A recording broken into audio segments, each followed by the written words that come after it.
co-founder of Microsoft, Bill Gates, co-founder of Facebook, Mark Zuckerberg, co-founder of Tesla, Elon Musk, इन सब में क्या common है? आप सोच रहे होंगे कि हाँ, ये सब दुनिया के अमीर तरीन लोगों में से एक हैं और आज के प्रेजेंट वर्ल्ड में डोमिनेट कर रहे हैं। बट एक और चीज़ है जो इन सब में कॉमन है। ये सब लोग अपने आप को एक ऐसे जाल, एक ऐसे ट्रैप में बचाने से कामयाब रहे हैं जिस ट्रैप में आजकल हर इंसान खुद को प्राउडली डाल रहा है। Change the perception of reality of every American to such an extent that despite of the abundance of information, no one is able to come to sensible conclusions. I don't care what I have to do, if I have to move somewhere or start something or whatever it may be, I'm not going to put my children into a system that doesn't understand the gifts and abilities I have just because they don't fit on the conveyor belt. और दूसरी तरफ वो आप जो शायद अभी किसी college में बैठकर पढ़ाई कर रहा होगा, टाइम पे 90% अटेंडेंस मेंटेन कर रहा होगा, ना चाहते हुए भी असाइनमेंट्स कर रहा होगा, कुछ घिसी-पिटी किताबों को याद कर रहा होगा और रूल्स को फॉलो कर रहा होगा, इस उम्मीद के साथ कि जब मैं कॉलेज या यूनिवर्सिटी से निकलूंगा तो मेरे पास एक ग्रेजुएशन की डिग्री होगी, मुझे एक अच्छी जॉब मिल जाएगी, उसके बाद मैं अपने पेरेंट्स के लिए एक बहुत बड़ा सा घर खरीदूंगा, एक महंगी गाड़ी लूँगा और खूब सारे पैसे कमाऊंगा, अपने शौक पूरे करूंगा। लेकिन हकीकत क्या है आपको पता है? दूसरी जानिब मुल्की सरमायाकार अपने कारोबार बंद कर रहे हैं। नतीजतन बेरोज़गारी में बेपनाह इजाफा हो रहा है। मुल्क में बेरोज़गारी और लाचारगी का शर्मनाक और नाकाबिल तरदीद सबूत 2 रोज़ कबल इस्लामाबाद में देखा गया, जहाँ 1667 पुलिस कांस्टेबल्स की आसामियों पर 30,000 से ज़ायद लड़के लड़कियाँ तहरीरी इम्तहान देने पहुँच गए। Situation in Pakistan is so bad that other than basic blue-collar jobs, there's nothing left for the country's educated youth. According to a recent report, the unemployment rate in Pakistan grows in proportion to the level of education. आप 16 साल मेहनत करने के बाद finally एक graduation की degree ले लेते हैं, लेकिन फिर आपको पता चलता है कि आपको जॉब नहीं मिल रही। अब ना जाने कितने इंटरव्यूज़ देते हैं, लेकिन हर जगह किसी न किसी वजह से आपको रिजेक्ट कर दिया जाता है। लोग आपका मजाक बनाने लगते हैं, यहाँ तक कि आपको निकम्मा और नालायक डिक्लेयर कर दिया जाता है। देखते ही देखते आप लोगों से मिलना जुलना बंद कर देते हैं, ख़ुद को कोसते फिरते हो कि किसी काम का नहीं हो, तो अब खुदा के सामने भी यही इल्तिजा करते हैं कि एक नौकरी मिल जाए। आहिस्ता आहिस्ता आपका सेल्फ इस्टीम, आपका सेल्फ कॉन्फिडेंस कम होने लगता है। आखिरकार किसी तरीके से आपको एक जॉब मिल जाती है, लेकिन उसकी सैलरी बहुत कम होती है। आप मजबूरी में ना चाहते हुए भी वो जॉब करते हैं, लेकिन उस जॉब में इतने पैसे नहीं होते कि आप एक घर खरीद सकें, तो आप एक होम लोन ले लेते हैं। अब आपके पास घर है तो एक गाड़ी भी होनी चाहिए, तो आप एक कार लोन भी ले लेते हैं। अनजाने में ही सही आपने खुद को चारों तरफ से बांध लिया। अब हर वक्त आपको एक डर सताता रहता है कि कहीं मुझे जॉब से ना निकाल दिया जाए, क्योंकि फिर मैं घर कैसे मैनेज करूँगा, होम लोन की इंस्टॉलमेंट्स कहाँ से भरूँगा, कार लोन कहाँ से पे करूँगा। आहिस्ता आहिस्ता आप खुद की ख्वाहिशों और ख्वाबों को दबाते जाते हो और सुबह चुपचाप उठते हो, जॉब पे जाते हो और शाम को घर आ जाते हो। फिर चाहे वो काम करना आपको पसंद हो या ना हो, और फिर एक दिन आता है कि जब आपको ये लाइफ नॉर्मल लगने लगती है और आहिस्ता आहिस्ता काम करते करते आप बूढ़े हो जाते हैं। आपको ऐसा लगता है कि शायद मैं नाकाम और नालायक इंसान था, मैंने मेहनत तो बहुत की थी लेकिन मैं ज़िंदगी में कुछ बड़ा कर नहीं पाया। लेकिन सच क्या आप जानते हैं सच क्या है? जिस एजुकेशन सिस्टम को आप बचपन से आंखें बंद करके फॉलो कर रहे हो, इस एजुकेशन सिस्टम को बनाया ही इसीलिए गया था कि आप फेल हो सकें। इस एजुकेशन सिस्टम को बनाने का मकसद ही ये था कि आपको एक ओबीडियंट फैक्ट्री वर्कर बनाया जा सके। आपको लग रहा होगा कि मैं कुछ भी बोल रहा हूँ, लेकिन थोड़ी देर में ये पूरा ट्रैप आपको अच्छे से समझ आ जाएगा।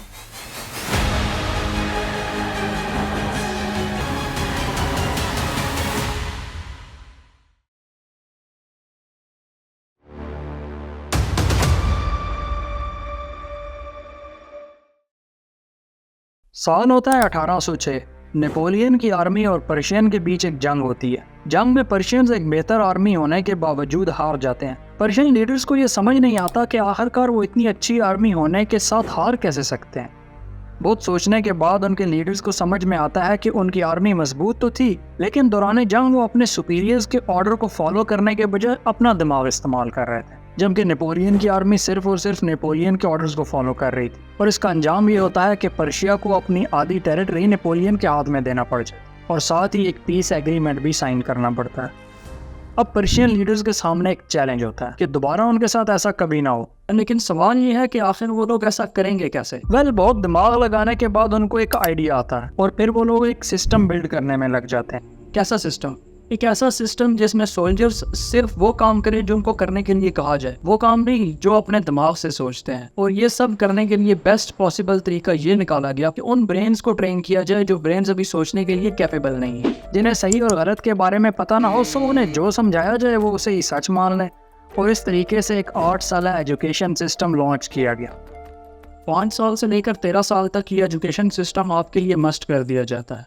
और इसका मकसद क्या होता है? And the Prussians produced a universal education system in the late 1800s because they were afraid they were losing military superiority and they wanted to produce a cadre of mindless, obedient soldiers. आने वाली नस्लों को एक ऐसे इंसान में transform करना जो कि ओबीडियंट हो, अपने सुपीरियर्स की हर बात माने without asking a single question. इस 8 साल एजुकेशन सिस्टम के दौरान बस इतना ही समझाया और पढ़ाया जाता है जितने में वो अपने सुपीरियर्स के ऑर्डर्स को फॉलो कर सकें, ना कि इतना कि वो खुद के बारे में सोचने लगें। और पर्शियन लीडर्स ने जैसा प्लान किया था, ये एजुकेशन सिस्टम एग्जैक्टली वैसा ही रिजल्ट उन्हें दे रहा था। इस तरह एक ऐसे सिस्टम का इन्वेंशन हुआ जो फ्यूचर में सब कुछ बदलने वाला था। और ठीक ऐसा ही होता है। इस दौरान दुनिया में एक और चीज़ थी जो बहुत तेज़ी से फैल रही थी। गैस करेंगे क्या? साल 1760 से लेकर 1840 के दौरान इंडस्ट्रियल रेवोल्यूशन अपने पीक पर होता है। ग्लोबल इकोनॉमी बहुत ही तेज़ी से दूसरी डायरेक्शन में शिफ्ट हो रही होती है। अब तक लोग एग्रीकल्चर करके अपने हाथों से प्रोडक्ट्स बनाकर पैसा कमा रहे हैं, लेकिन अब दुनिया में मशीन्स डोमिनेट करना शुरू कर देती हैं। जितनी प्रोडक्ट्स एक इंसान पूरे महीने में नहीं बना पा रहा था, एक मशीन कहीं ज़्यादा प्रोडक्ट्स एक दिन में बना रही थी। लेकिन एक प्रॉब्लम था, वो ये कि फैक्ट्रीज में वर्कर्स की कमी होना, क्योंकि लोग अपनी फील्ड्स पर एग्रीकल्चर कर रहे थे, अपने हाथों से छोटी मोटी प्रोडक्ट्स बनाकर बिजनेस कर रहे थे और अच्छा खासा पैसा कमा रहे थे।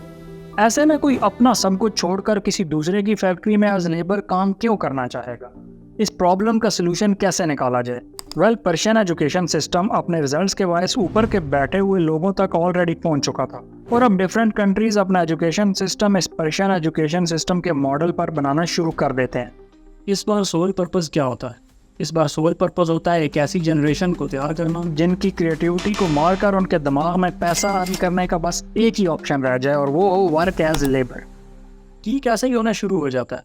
आज से पहले जो लोग ज़राअत और छोटे मोटे कारोबार करके पैसा अर्न कर रहे होते हैं, उनकी आने वाली नस्लों को ऐसे ब्रेन वॉश किया जाता है कि उनके दिमाग में अपनी एजुकेशन कंप्लीट करने के बाद पैसा कमाने का सिर्फ एक ही रास्ता हो और वो हो फैक्ट्रीज़ में एज अ लेबर काम करना। लिहाजा फैक्ट्रीज़ में वो जो लेबर की कमी होती है उसको पूरा कर लिया जाता है। उस वक्त बड़े सगीर ब्रिटिशर्स का गुलाम था, लेकिन चैलेंज अंग्रेज़ों के सामने भी था और वो ये कि इनकी तादाद कम थी और इतनी बड़ी आबादी को कंट्रोल करना बहुत मुश्किल हो रहा था। साल होता है 1835। थॉमस बेबिंगटन मैकॉले, जिसके बारे में शायद आपने अपनी स्कूल लाइफ में पढ़ा होगा एज द लॉर्ड मैकॉले, वो एक प्रपोजल तैयार करता है इंडिया में इंग्लिश एजुकेशन को प्रमोट करने के लिए। और लॉर्ड बेटिंग, जो कि उस वक्त ईस्ट इंडिया कंपनी का गवर्नर जनरल होता है, वो इसे इंग्लिश एजुकेशन एक्ट ऑफ 1835 के थ्रू पास कर दे। एंड अगेन, ये जो एजुकेशन सिस्टम होता है ये मोर और लेस पर्शियन एजुकेशन सिस्टम पे ही बेस्ड होता है। और इस बार मकसद क्या होता है? लोग सोच रहे थे कि ब्रिटिशर्स हमारा भला ही चाह रहे हैं, हम सभी को इंग्लिश सिखाना चाह रहे हैं, पर सच क्या है? वेल, आप लॉर्ड मैकॉले से ही सुनिए। Education should create a class of persons Indian in blood and color, but English in taste, in opinions, in morals, and in intellect. Office में क्लर्क से लेकर आर्मी में सिपाही तक हर जगह इंडियंस काम कर रहे होते हैं। अब ब्रिटिशर्स इंडियंस को इस्तेमाल करके इंडियंस को ही गुलाम बनाकर उन पर हुक्मरानी करते हैं। ब्रेन वॉश इस हद तक हो चुका होता है कि इंडियन ब्रिटिशर्स के रूल्स को फॉलो करना अपनी ड्यूटी मानने लगते हैं। आप सोच रहे होंगे कि अब इन बातों का क्या फ़ायदा, अब तो आज़ादी को 76 साल हो चुके हैं और सब कुछ अच्छा हो गया। अगर आप ऐसा सोच रहे हैं तो कुछ ही देर में आपको अपनी सोच पर हंसी आएगी।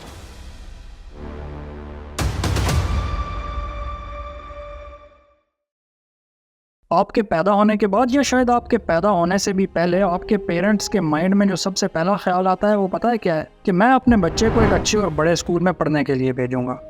आज हमारे मुल्क में स्कूल्स एंड कॉलेजेस एजुकेशन की जगह कम और स्टेटस की जगह ज़्यादा बन चुके हैं। हमारा लड़का बड़े स्कूल में पढ़ेगा, हमारा लड़का अच्छे कॉलेज में पढ़ाई करेगा, हमारे बच्चे के इतने नंबर्स आए हैं। अब जैसे ही बोलना शुरू करते हैं, आपके पेरेंट्स बड़े प्राउडली आपको एक अच्छे से स्कूल में एडमिशन करवा देते हैं और रिलैक्स हो जाते हैं कि मेरे बच्चे का फ्यूचर तो स्कूल वाले बना ही देंगे, मुझे बस टाइम पर फीस अदा करनी है। आप स्कूल जाते हैं एक फ्रेश, क्यूरियस और क्रिएटिविटी से भरे हुए माइंड के साथ, एक ऐसे माइंड के साथ जिसके अंदर कोई लिमिटेशंस नहीं होती हैं। एक ऐसे माइंड के साथ जिसे अगर सही में ट्रेन किया जाए तो वो बहुत कुछ कर सकता था। लेकिन जैसे ही आप स्कूल में जाते हैं आपको कुछ सब्जेक्ट्स के कॉम्बिनेशन का एक सिलेबस दे दिया जाता है और फिर अब से वही आपकी दुनिया बन जाती है। आप सुबह से लेकर शाम तक उन्हीं के बारे में सोचते हो और उन्हीं को पढ़ते हो। पर क्या आपके पेरेंट्स एक बार भी ये सवाल करते हैं कि आखिरकार ये स्कूल्स एंड कॉलेजेस, ये ट्यूशन्स हमारे बच्चे को क्या सिखा रहे हैं? क्या सच में हमारे बच्चे का फ्यूचर बेहतर हो रहा है? जो उसे पढ़ाया जा रहा है क्या सच में वो उसे पसंद भी है? या जो उसको पढ़ाया जा रहा है वो आज की दुनिया में फाइनेंशियल इंडिपेंडेंस या माली मुख्तारी के लिए रेलेवेंट भी है? नहीं, क्योंकि उन्हें ऐसा लग रहा होता है कि हमारे बच्चे का फ्यूचर बनाया जा रहा है, हमारे बच्चे को एक कामयाब इंसान बनाया जा रहा है। और अगर आप थोड़ा सा भी ध्यान से सोचोगे तो आपको समझ आ जाएगा कि इस पूरे स्कूल एंड कॉलेज के दौरान आपको एक ऐसा इंसान बनाने का प्रोसेस चल रहा है जो नौजवान जब स्कूल एंड कॉलेज से बाहर निकले तो उसके दिमाग में बस एक ही गोल हो, किसी तरीके से जॉब मिल जाए। पूरे स्कूलिंग एंड कॉलेज के दौरान आपको कभी भी सेल्फ इंडिपेंडेंट होने के लिए सिखाया ही नहीं जाता, क्योंकि ये सिस्टम कभी भी आपको फुली सेल्फ इंडिपेंडेंट बनने के लिए बनाया ही नहीं गया था। इस सिस्टम का अल्टीमेट गोल ये था कि इंडस्ट्री को एक अफोर्डेबल और ताबेदार वर्कर प्रोवाइड किया जा सके। ये पूरा सिस्टम एक ऐसे ग्रुप ऑफ पीपल को तैयार कर रहा है जो अपने बॉस के ऑर्डर्स को फॉलो कर सके और अपने सुपीरियर्स की इज्जत करें, पूरे महीने दिन रात काम कर सके, इस उम्मीद में कि एट द एंड मुझे एक पे चेक मिलेगा, चाहे वो काम मुझे पसंद हो या ना हो। और वो पे चेक आपको बिजली और गैस के बिलों के अलावा ज़्यादा कुछ देता नहीं है। कोई नहीं चाहता कि आप सेल्फ इंडिपेंडेंट बने या आप मिलियनेयर बने, क्योंकि अगर आप मिलियनेयर या सेल्फ इंडिपेंडेंट बन जाते हैं तो इसमें उनका क्या फ़ायदा होगा? अगर आप डिपेंडेंट रहें तो बेहतर, अगर आप इंडिपेंडेंट बन गए तो फिर आप ऑर्डर्स फॉलो नहीं करोगे, आप हर चीज़ को क्वेश्चंस करोगे, आप हर चीज़ों पर आवाज़ उठाओगे और आप कभी भी इस जाल को सुलझा ही नहीं पाते, इस ट्रैप को समझ ही नहीं पाते। क्योंकि जब आपको इस ट्रैप में डाला जाता है तब आपकी एज बहुत कम होती है, आप सोचने समझने के कैपेबल नहीं होते। और जब आप इस एज में पहुंचते हैं कि आप सोचने समझने के कैपेबल हों तब काफ़ी देर हो चुकी होती है। या तो पिछले 15-20 साल से इस सिस्टम में रहते हुए आप इस तरह से ब्रेन वॉश हो चुके होते हैं कि ये तमाम चीज़ें आपको नॉर्मल लगने लगती हैं। अब आपको किसी भी तरीके से पैसा कमाना होता है, क्योंकि पिछले 20-25 साल से आपने बहुत ज़्यादा मेहनत की होती है, लाखों रुपए यूनिवर्सिटीज़ और कॉलेजेस को दिए होते हैं और उसके बदले में बस आपकी एक ही ख्वाहिश होती है कि किसी तरह 30 से 40 हज़ार की नौकरी मिल जाए। पर पाकिस्तान के स्टैट्स क्या हैं आप जानते हैं? मुल्क में बेरोजगारी की बढ़ती शरह बड़ा मसला बन गई। इक्तिसादी माहिरीन कहते हैं बेरोजगारी की बड़ी वजह कारोबार ना होना है। मुल्क में बेरोजगारी की शरह में इजाफा हुआ है। एक साल में बेरोजगारी की शरह में 1.1% इजाफा हुआ है। जो बंदा इस टाइम पर पाकिस्तान में बैठ के $1000 रन कर रहा है ना, वो पाकिस्तानी 3 लाख रुपए कमा रहा है। यही अगर वो किसी ऑर्गेनाइजेशन में जाके जॉब करता है ना तो उसको बामुश्किल 50 से 60 हज़ार की जॉब मिलती है। MBA करके रिक्शा चला रहे हैं, रेडिया लगवाए हैं, क्योंकि यहाँ पे डिग्री की पढ़ाई की कोई कदर नहीं है। जो ग्रेजुएट होता है उसके अलावा वो बेचारा सीवियां लेके जा रहा होता है डिफरेंट कंपनीज में और जो है वो उसको जॉब नहीं मिलती। फैक्ट्रीज बहुत सारी बंद हो गई हैं, अनएम्प्लॉयमेंट बढ़ गई है, इलेक्ट्रिक प्राइसेस की वजह से जिनका रॉ मटेरियल इलेक्ट्रिक है तो वो इंडस्ट्रीज फीजेबल नहीं रही हैं। पाकिस्तान के 37% पढ़े लिखे नौजवान बेरोजगार हैं और जिनके पास छोटी मोटी जॉब्स हैं उनकी आदत यह है कि दुबई में टैक्सी चलाने वाला उनसे ज़्यादा अच्छे पैसे कमा रहा होता है। आप 4000 तक 3500-4000 तक आप सैलरी निकाल लेते हो। ये तकरीबन कितना बनता है पाकिस्तानी? 3-3.5 लाख। हाँ, इतना बन जाता है, तकरीबन 3-3.5 लाख रुपया बन जाता है। तो इन सब का हल क्या है? क्या स्कूल कॉलेजेस और यूनिवर्सिटीज़ जाना छोड़ दें? करोड़ों लोग स्कूल कॉलेज यूनिवर्सिटीज़ जा रहे हैं, तो मैं क्या कह रहा हूँ कि ये सब लोग गलत कर रहे हैं? वेल, आप समझे नहीं, लेट मी एक्सप्लेन।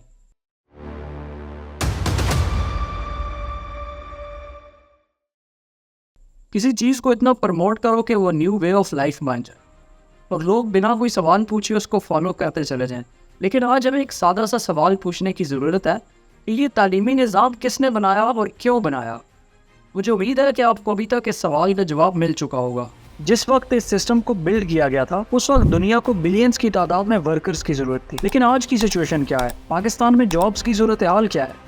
पाकिस्तान में कितनी नई कंपनीज बनी और पाकिस्तानी कितनी कंपनीज ऐसी हैं जो कि मल्टीनेशनल्स हैं? कल भी सिस्टम को फॉलो करके लोग बिलो एवरेज लाइफ जी कर मर गए, ना खुद के ख्वाब पूरे कर पाए, ना ही अपने बच्चों के लिए कुछ बड़ी विरासत छोड़ पाए और ना ही आज इस सिस्टम को फॉलो करके कोई करोड़पति बन रहा है। बस एक पे चेक के पीछे लाइफ में अटक कर रह गया है। हर वक्त बस इसी डर में जी रहा है कि इतने सारे लोग जॉब से निकाले जा रहे हैं, कहीं अगली बारी मेरी तो नहीं। और इसी डर के बायस अपने खुशी, अपने शौक, अपने खौफ दांव पर लगाकर सुपीरियर्स के सारे ऑर्डर्स फॉलो करता जा रहा है और चुपचाप काम किए जा रहा है, चाहे फिर वो काम उसे पसंद हो या ना हो। हमारे सामने 2 ऑप्शंस हैं।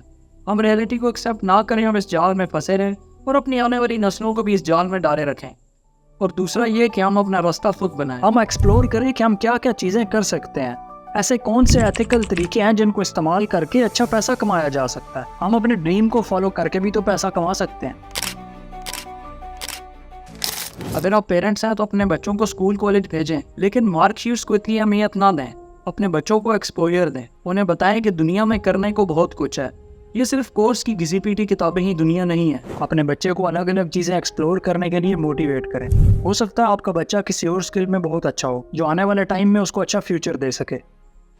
आप लोग CSS और PPSC जैसे एग्ज़ाम्स के लिए तो 3-3 साल निकाल लेते हैं, लेकिन क्या कभी आपने अपने बच्चों को उनका पैशन समझने के लिए, नई नई अपॉर्चुनिटीज़ को एक्सप्लोर करने के लिए या अपने गोल्स को फॉलो करने के लिए 1 साल भी दिया है? क्या आपको एक अनस्टेबल और रिग्रेटफुल लाइफ चाहिए, या आप अपनी लाइफ में कुछ बड़ा अचीव करना चाहते हैं, खूब सारे पैसे कमाना चाहते हैं और अपने पैशन को फॉलो करने के लिए जी जान लगाना चाहते हैं? डिसीजन आपने लेना है।